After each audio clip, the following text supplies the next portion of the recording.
Hello and welcome back. In the last session, we looked at secrets management in Docker. So, secrets is always a non negotiable. We should never hard code or use environment variables to define sensitive information. We should rather embrace Docker secrets for production swarm environments. Today, we are going to talk about Docker security best practices. In today's landscape, a container is often first and only line of defense for your application. We are going to cover four critical production grade best practices for hardening your Docker images, focusing on the essential concept of the principle of least privilege. Now, before we dive into the details, if this is the first time you're watching my videos and you have not subscribed to the channel, please hit that subscribe button. It really helps the channel grow and allows me to keep making more videos just like this one. Let's get started with this. Let's start with the most critical security rule. If you remember nothing else, remember this. Never run your application as root inside a container. This is the golden rule of security applicable everywhere but especially in containers. The principle of least privilege or PoLP states that a user, program, or process should have only the bare minimum permissions necessary to perform its job. Now, why is this crucial in Docker? By default, processes inside a container run as a root user which has a UID 0. Now, if an attacker manages to exploit a vulnerability in your application, say a web app running inside the container, and that process is running as root, the attacker now effectively has root access to the container's environment. And depending on your Docker configuration, this could potentially lead to a container breakout and compromise a host machine's kernel. The takeaway is simple. Never run your application as a root user inside a container. It creates unnecessary and severe attack vector. So, how do you enforce the principle of least privilege? We use the user instruction in our Docker file. So here, this is a sample Docker file, and here you can see I'm using the user instruction and then the username. So this is basically what your principle of least privilege is. Creating and using a non-root user is typically a two-step process in Docker file. One is we will need to create the user and group. So here you can see the first step that I'm doing. So here I'm creating the group and then I'm adding this app user to that particular group, right? So we use commands like add user or group add and then user add to create a dedicated unprivileged user. A good practice is to create a user with a low unprivileged UID, say 1000 or higher. Second step is to switch the context. So here I'm creating the user and then here I'm switching the context, which is basically I'm telling to use this non-root user. So after installing dependencies and setting up the environment, we use the user instruction to tell Docker to run all subsequent commands and most importantly, the final CMD or entry point using this new unprivileged user. For example, in this case, the user and then the username. So any instructions after this user instruction will get executed as this non-root user. So any process that runs under this non-root user will only have the permissions that the user has. And if an attacker compromises it, they are contained by the limited user permissions, dramatically reducing the potential damage. Now, let's talk about scanning images for vulnerabilities. Now, we know that a Docker image is just a collection of layers, right? And each layer contains files and binaries from your base image as well as any dependencies you install. Now, many of these components, like an old version of OpenSSL or a package in your OS level, can have known security flaws called common vulnerabilities and exposures, also known as CVEs. You absolutely must integrate vulnerability scanning into your build pipeline. While you may have heard of older tools like Docker Scan, the current powerful and official solution from Docker is Docker Scout. So Docker Scout is a central platform for getting deep security and optimization insights across your entire lifecycle. It's delivered as a Docker CLI plugin, meaning it runs right where you build your images. Now, before we can run the scan, you need to ensure that you have Docker Scout installed and activated. If you have a recent version of Docker desktop, the Docker Scout CLI plugins is often bundled and ready to use. If you don't have it, or to ensure you have the latest version, you will need to install it from your terminal. So here, this is where you can find the installation step. So this couple of things is what you'll need to run. So basically, we're downloading the script and then we are running the script. So I'll share this in the description section, but the installation is pretty straightforward. So in my case, I have already installed Docker Scout. So here you can see the version. So it's already installed. So that's your step one. You will need to install Docker Scout. The second step is you will need to log into your Docker Hub for your Docker Scout to work. So just go ahead and run this Docker login and then follow the steps. I've already logged in, so you can see it's already logged in. But in your case, you'll need to install Docker Scout and then do a Docker login for the Docker Scout to work. Now, once you're done installing a Docker Scout, the core command to check for vulnerabilities is docker scout cves and then the name of your image. So whatever the image name you have, you can just run this command. We will look at this command in some time. So like I said, that's the command. Now when you run this command, Docker Scout will provide a detailed software bill of materials and a list of CVEs categorized by severity like critical, high, medium. And this allows you to prioritize fixes before you do the deployment. So integrate this command, the Docker Scout CVEs, into your CI/CD pipeline to ensure no image with critical or high severity CVEs ever make it to production. The goal here is not necessarily to reach zero vulnerabilities, but to identify and eliminate all high and critical severity CVEs before the image even reaches production.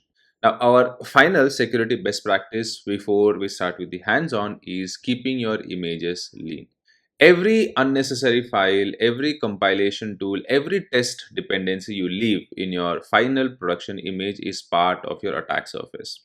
For example, if you build a Go application, you need the Go compiler. But once the binary is compiled, you don't need that 500 plus MB of Go SDK in the final image. Leaving it in the image simply increases the chance of a CVE being found in one of its components. The solution is to use multi-stage builds. Now, we know that a multi-stage build uses multiple from instructions in a single Docker file. The first stage, the builder stage, is where you install build tools, run test, and compile your application. The second stage, which is the final stage, starts from a lean base image, often a scratch or a minimal distribution like Alpine or distroless, and copies only the final necessary artifacts like your compiled executable. This drastically reduces the size of your final image and more importantly eliminates all the build time dependencies, resulting in much smaller, linear and more secure image. Now, let's put all this into practice with a hands-on lab. We are going to take a simple Node.js application image which currently runs as root and then refactor the Docker file to implement all the security improvements that we have discussed so far. So here I have a basic Docker file for a Node JS applications, and you can notice the issues here where here the CMD instruction. So this will be executed as a root by default. So let's go ahead and build this image. So Docker build -t. Let's call this as uh, vulnerable image and then dot. So let's wait for this image to be built.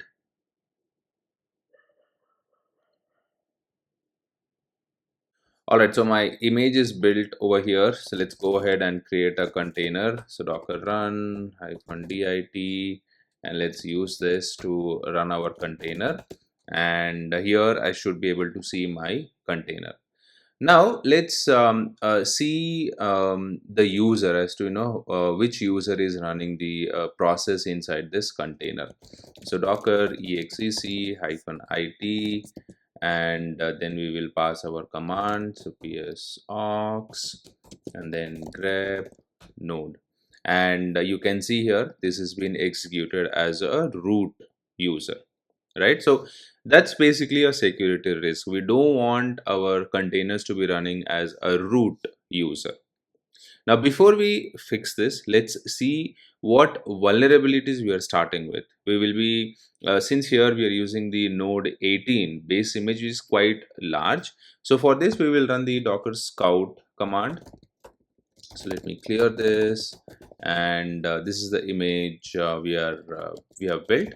So docker scout, sorry, there's a typo, CVEs, and then the name of the image. Now this will take some time, so let's wait for this.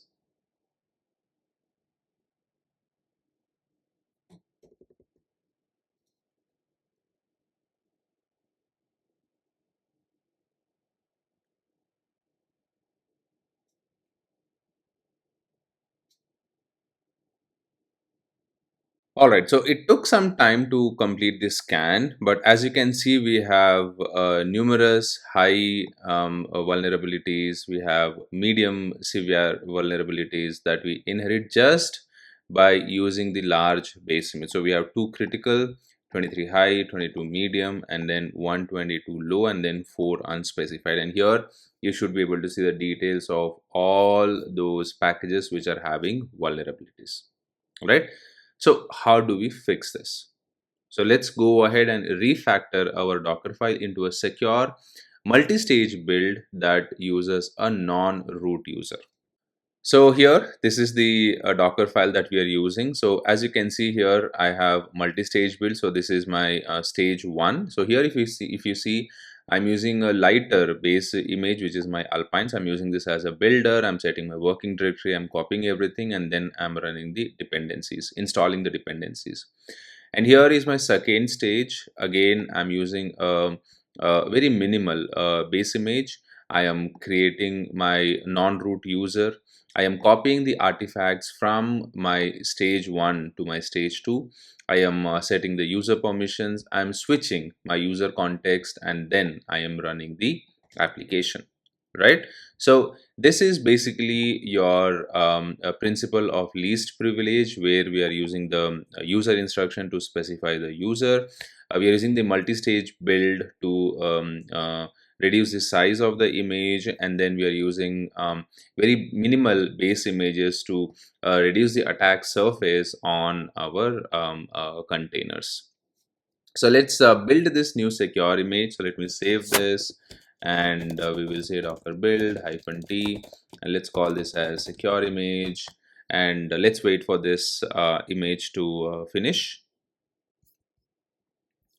All right, so looks like this base image is not available. So let me go ahead and change this to just this. Save that. Let's build this once again, and done. So my secure image is successfully created. Now let's quickly check the size of the images. All right, so now here you can see this is the vulnerable image that we had created, and you can see the size of the image, which is 1.1 GB. Now this is because we had the compiler, basically everything that was not needed actually was there in the image. And this is the new image that we have created. This is where we are using the multi-stage build, where we only need the artifacts, right? So that's why the image size is much smaller. So that's where it is recommended to make use of your multi-stage builds to reduce the size of your images and also reduce the attack surface of your containers.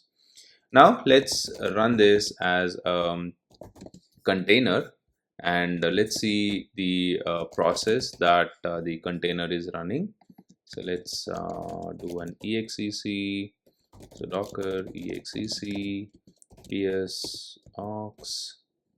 All right, let's grep for node, and here you can see now my process is running as the app user and not the root user. All right, so the process is now running with very limited privileges. So that's your second security best practice. Never run your containers as a root user, always run them as non-root users. Finally, let's rescan the secure image. We have switched from the large node colon 18 to very minimal slim base image, which drastically reduces our attack surface. So here, if you look at the Docker file, so this is the base image that we are using, right? So this should reduce the attack surface. So let's run the command. Let me exit. So docker scout cves, and then the name of the image, and give it some time. This will take some time to complete the scan. So I'm going to pause the video here, and here it is. The results speaks for themselves, right? So if you remember the first scan that we did for the vulnerable image, we had two critical, and I think we had 22 medium or something. I don't remember the exact number, but I remember we had two critical, right? But here you can see there are 0 critical, 4 high, 7 medium, and 11 low vulnerabilities, right? So by using multi-stage builds and very minimal base images, we have eliminated the vast majority of our inherited vulnerabilities. And by using the user instruction, we have ensured that even if a flaw remains, the potential for catastrophic damage is severely limited. So to summarize, these are the critical steps for production grade Docker security. Principle of least privilege: never run as root. Then use user instruction. So explicitly define and run your application as an unprivileged user. Scan regularly. So integrate your Docker Scout into your workflow to find and fix CVEs, and then keep your images lean. So use multi-stage builds and minimal base images to reduce the attack surface. So security is a journey and it's not a destination. So by making these practices habitual, you are building a much more robust and resilient container infrastructure. That's all I have for this session. If you found this session helpful, please hit that like button and subscribe to the channel for more content, and let me know in the comment section if you have any queries. Thank you for watching, and I will see you in the next session.